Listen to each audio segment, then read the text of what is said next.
ఇంట్లో ఉన్న బంగారాన్ని విడిపించి ఆ రోజు ఆన్లైన్ రేటుకే మేము కొంటాం. Sharma gold company. నమస్తే, వెల్కమ్ టు సుమన్ టీవీ. నేను గిరిజ. సాధారణంగా సంవత్సరం మారుతుందన్నా లేదంటే ఉగాది వస్తుందన్నా, అదే కాకుండా ప్రతి నెల కూడా మన జాతకం ఏ విధంగా ఉంటుంది అంటే మనం అనుకున్న పనులు జరుగుతాయా లేదా, ఏదైనా విషయాలలో కొంచెం వెనకడుగు వేయాలా లేదంటే ముందడుగు వేయాలా అని సో ఖచ్చితంగా జ్యోతిష్యాన్ని మన రాశి ప్రకారంగా మనం చెక్ చేసుకుంటూ ఉంటాం. అది కామన్. అయితే మనకి ఇక్కడ వచ్చేసి మామూలుగా మనం చాంద్రమానం ప్రకారం మన జ్యోతిష్యం వాళ్ళు చెప్తూ ఉంటారు జ్యోతిష్యులు, మనం ఆ జ్యోతిష్యాన్ని చూస్తూ ఉంటాం. అయితే కేరళ వాళ్ళైతే మాత్రం సూర్యమానాన్ని పాటిస్తారు. సో సూర్యమానం ప్రకారం కేరళ నాడి జ్యోతిష్యం ప్రకారం ఈ 2025 ఆంగ్ల సంవత్సరంలో ద్వాదశ రాశుల వారి ఫలితాలు ఏ విధంగా ఉండబోతున్నాయో తెలియచేయడానికి ప్రముఖ ఆధ్యాత్మికవేత్త జ్యోతిష్య పండితులు గురుస్వామి రాజన్ నంబోద్రి గురువు గారు ఉన్నారు. వారితో మాట్లాడి మరి రాశి ఫలితాలు ఎలా ఉన్నాయో తెలుసుకునే ప్రయత్నం చేద్దాం. గురువు గారు నమస్కారం. నమస్కారం అమ్మా. గురువుగారు, కేరళ నాడి జ్యోతిష్యం అంటే రెగ్యులర్ జ్యోతిష్యం అంటే మామూలుగా ఇక్కడ చెప్పుకునే వాళ్ళతో పోలిస్తే కాస్త డిఫరెంట్గా ఉంటుంది అని అంటారు కదా, అంటే 15 రోజుల వ్యత్యాసంతో కూడుకున్నది. సో మరి కేరళ నాడి జ్యోతిష్య ప్రకారంగా చూసుకుంటే గనక 2025 ఆంగ్ల నూతన సంవత్సరం ప్రకారం కన్యా రాశి వారి జాతకం జ్యోతిష్య పరంగా ఏ విధంగా ఉంటుంది అంటారు గురువుగారు? తప్పకుండా అమ్మా. ముందుగా శ్రీ మహాగణపతి దేవతభ్యో నమః. చూసే వంటి వీక్షబంధులకి నమస్కారం. అందరికీ మంచి జరగాలి. కన్యా రాశి వారికి గత మాసం కన్నా ఈ మాసంలో మంచి శుభవార్త వింటారు. మాసం అంటే ఈ సంవత్సరం పుణ్యమాసం అంటారు. పుణ్యమాసం అంటే కొత్త సంవత్సరాన్ని అంటుంటారు. ఇది పుణ్యమాసం అంటే కొన్ని తెలుగులో అర్థం కాదు కాబట్టి నూతన సంవత్సరంలో మంచి శుభవార్త వినడానికి ఆస్కారం కనబడుతుంది. కన్యా రాశి వారికి 12 లాభము 9 నష్టము కనబడుతుంది. అంటే చాలా దగ్గరగా ఉంటుంది కాబట్టి డబ్బు విషయంలో చాలా జాగ్రత్తగా వాడుకోవాలి. విపరీతమైన అంటే ఖర్చులు రావడానికి ఆస్కారం, మీద పడడానికి ఆస్కారం కనపడుతుంది. డబ్బులు విపరీతంగా మీద పడడానికి ఆస్కారం ఉంటుంది కాబట్టి కొద్దిగా జాగ్రత్త వహించాలి.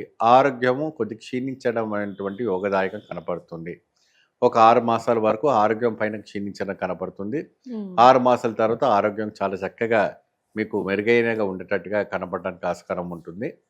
కన్యా రాశి వాళ్ళకి బయట దేశ విదేశ ప్రయాణానికి వెళ్ళడానికి కూడా చక్కని ప్రయాణం ఉండడానికి కూడా మంచి అవకాశం ఉంటుంది.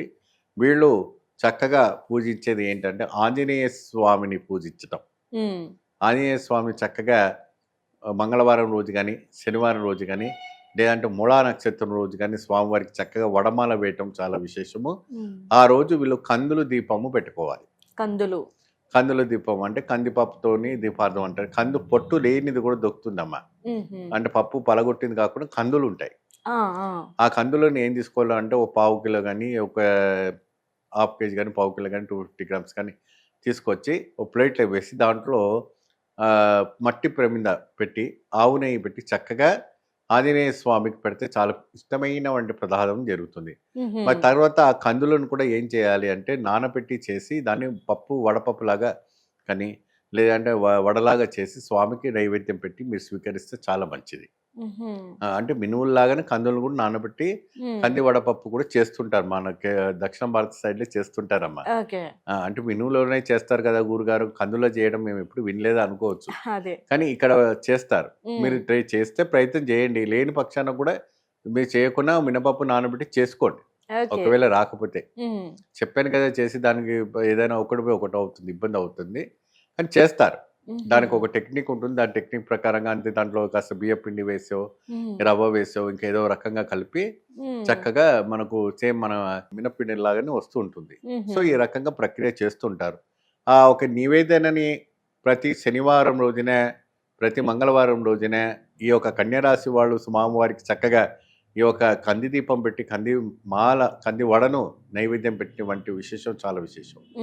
చాలా అద్భుతమైన ఐశ్వర్యం రావడం, అద్భుతమైన ఒక ఫలితం రావటం మంచి గోచరిస్తుంటుంది.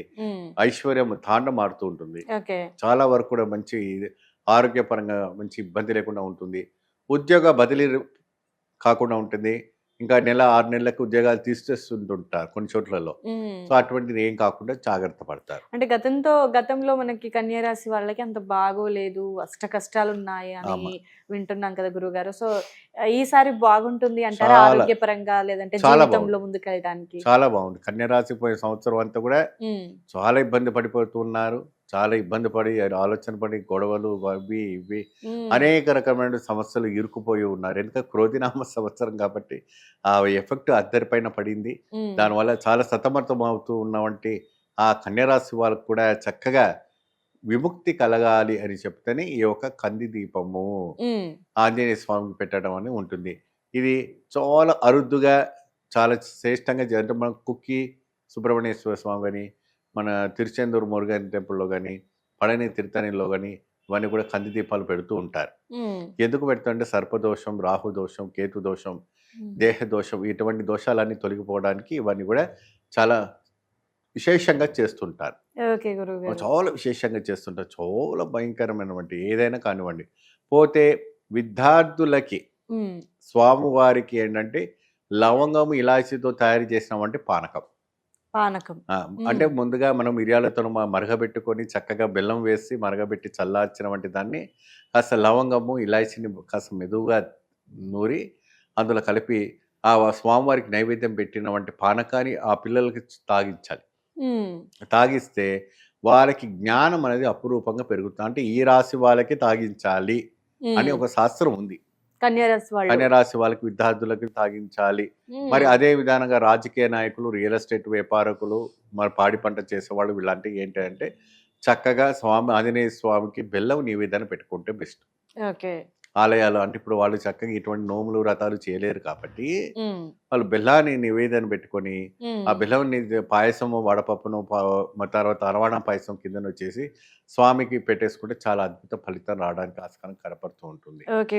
మూషిక ప్రదాయకం అంటే ఇక్కడ ఏంటంటే స్వామికి ఇంకోటి వాలు పూజ కూడా చేస్తారమ్మా. మీకు వాలు పూజ అంటే తెలుసా?